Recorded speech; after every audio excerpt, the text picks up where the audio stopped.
Yo, what's up guys, welcome back to another video. This is a reaction to 5 ways British and American road trips are very different.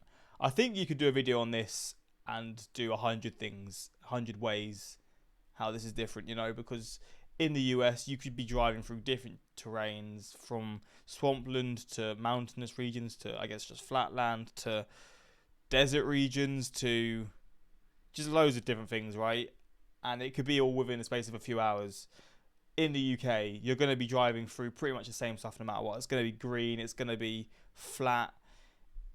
It's nice. I'm not going to sit here and pretend I don't like that, but it's just not very diverse. I mean, maybe the more north you get, it might get a bit more hilly, but other than that, it's just the same. And in the US, you're going to typically drive for a lot longer. Like in the UK, you drive for a couple hours, and that's long. A couple hours might be a commute within the US, you know, so it's just one of those things that I guess just culturally it's a very different sort of thing between the countries. But yeah, we're going to check this video out and see these differences. Hopefully going to enjoy, and yeah, let's jump into this reaction. Hello, my wife and I recently got back from a visit to West Virginia, and on that trip it got me thinking, how do road trips compare between my homeland of Britain and the United States? And with America being... That bridge is cool as hell. Where the hell is this? It's very green. Is this in West Virginia? Because he just said he'd been there. This is a really cool bridge. United States. Bloody and hell. with America being the land of car culture and Britain that of public transit, Americans might be thinking, is a British road trip even a thing? And yes, it is. But in my experience of doing road trips in both countries, it's a very different thing. And we're going to talk about that in a minute. But one other journey that I've been on recently is the long march to 1 million subscribers. If you've done that, thank you. If you haven't, do that He's now. on 750, man. He's getting there. He's getting there for sure. Ow. In the meantime, here are 5 ways that British and American road trips are very different. Now, The you journey. can't really compare and contrast road trips in the United States with road trips in Britain without talking about the distance involved. So when we drove from Chicago to West Virginia, it was something like 400 miles. And if you were to take that distance as a percentage of the distance from the East Coast to the West Coast, it's not that much. However, if you were to do the... Damn. But I'd also prefer to see this actual map just going upwards, not just into the ocean. Same thing in Britain, you would... Although for me it's quite good, to be fair, because I actually live in... Oh, sorry. What I'm saying doesn't matter, but for me, I live literally here, so I live in this region. So to be fair, it shows how far it would be for me to drive. And it's pretty much just driving to Dingle in Ireland. Crazy. To do the same thing in Britain, you would end up in the sea. The point is, everyone knows at this point, America much larger than Britain. But what happens with that is that once you move to the United States, even having grown up in Britain, your perspective of distance changes. You see, it used to be that when I was a kid, we'd drive from Grimsby, my hometown, down to the southwest coast, and it took a few hours. We thought that was an eternity, because in British terms... When my parents used to drive me to my grandparents, it was probably like an hour drive, because it was like 20 miles away. But it was like through country roads, so you can't drive very fast because of the country roads and stuff. That used to feel like an eternity, and a 1 hour drive. God damn, how wrong I was. How wrong I was.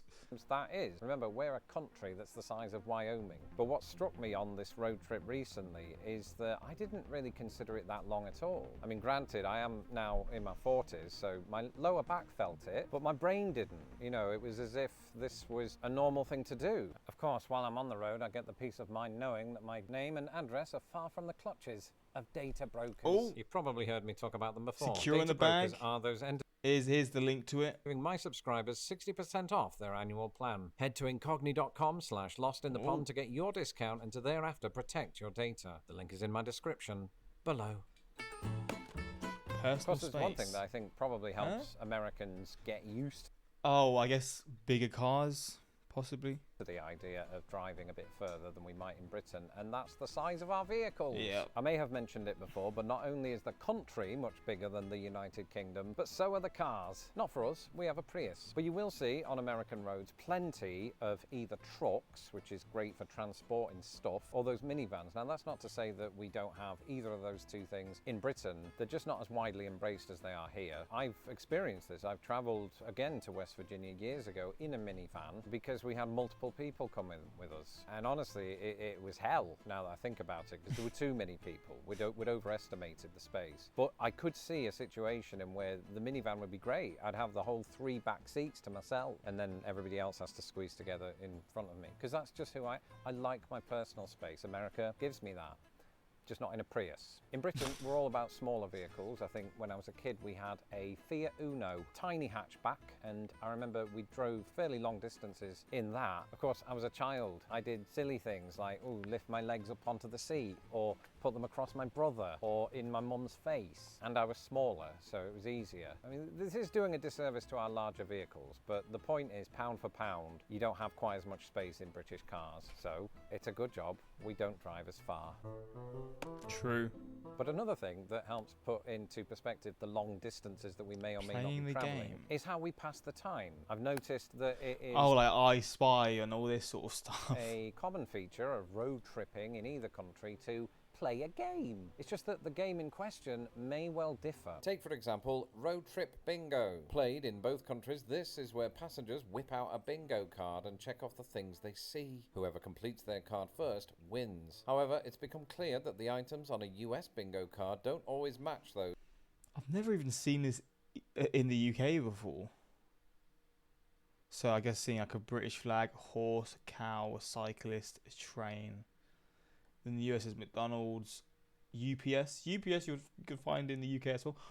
What I find weird with UPS trucks or vans or whatever, they have no side door. I don't understand why. It's just confusing. It's probably just quicker, right? Just getting in and out quicker. But it's just they're so unique in their style of their vans. It was on a British one, and that's because the scenery and the things that occupy it. This has got to be Scotland, right? This is beautiful. Bloody hell, England or sorry, Britain. You're showing me stuff that I didn't know he had, other than Scotland. Differ somewhat on either side of the pond. For example, the UK's sheep population is around 7 times greater than that of the US, meaning it's... What? How is that possible? Is lamb not really a thing in the US? Well, yeah, what? I guess it's probably all in Wales, but...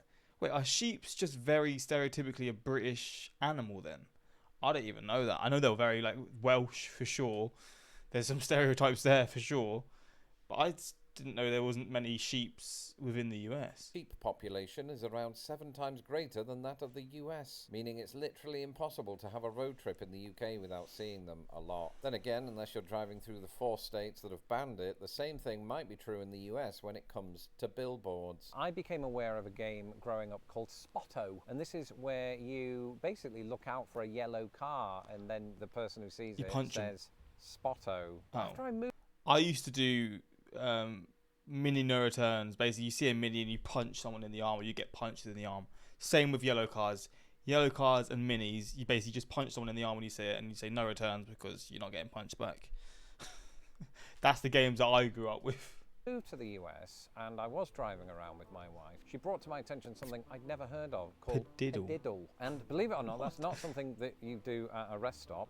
This is another game. You and others are on the lookout for a car whose headlight is out, and when you see that, you're supposed to say "Pediddle" and hit the roof, apparently, in order to determine who it was who said it first. And another pastime specific to the US is the license plate game. This is where passengers observe traffic for the license plates of different states, the ultimate goal being to tally up plates from all 50 states. No equivalent for this exists in the UK, where rear license plates, regardless of region, are plain old yellow. Spotto. That said, we do have a different number plate game in which we might look out for number plates containing, say, a certain letter or number. But the biggest thing that I've noticed is that Americans are far more likely to break out into song. I thought this was a trope of the films because it happens in National Lampoon's Vacation and many others, until I got into a car with my wife's family.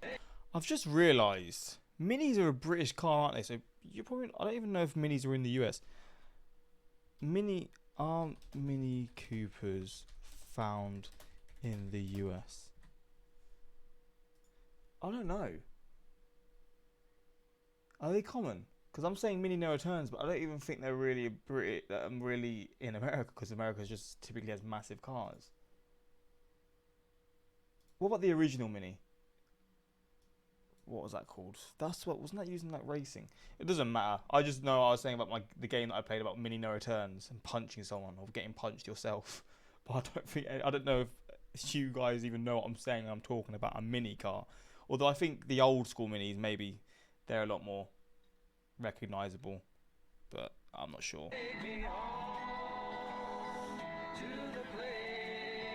In Britain, I'm not saying we don't ever do that, but I think most of us are probably a bit self-conscious about the way we sing, and so that doesn't happen as often. And if it does, we'd have to be drunk, and if we're drunk, You're we not shouldn't driving. be using a motor vehicle. What I'm saying is we reserve so singing true. for weddings.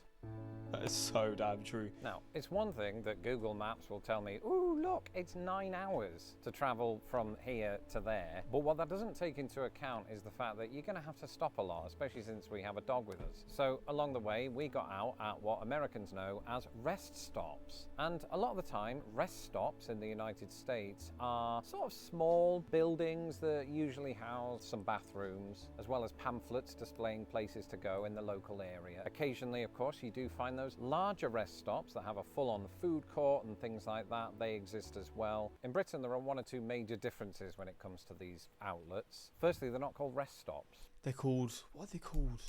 I've literally forgot what they're called. They're known as motorway Service, yep. service areas. And these are usually the big kind of rest stops. You have your food courts, you have your toilets. You also have a lot more parking space. Partly that's going to be down to the fact that even though we're about the size of Wyoming, we have nearly twice the population of California. And this might also account for the fact that your parking spot within this car park is usually timed. But it's also down to the fact that ample space is afforded to trucks, often known as lorries in Britain. It should be noted that the US concept of truck stops, in other words stops used exclusively by trucks, are not nearly as common in the UK.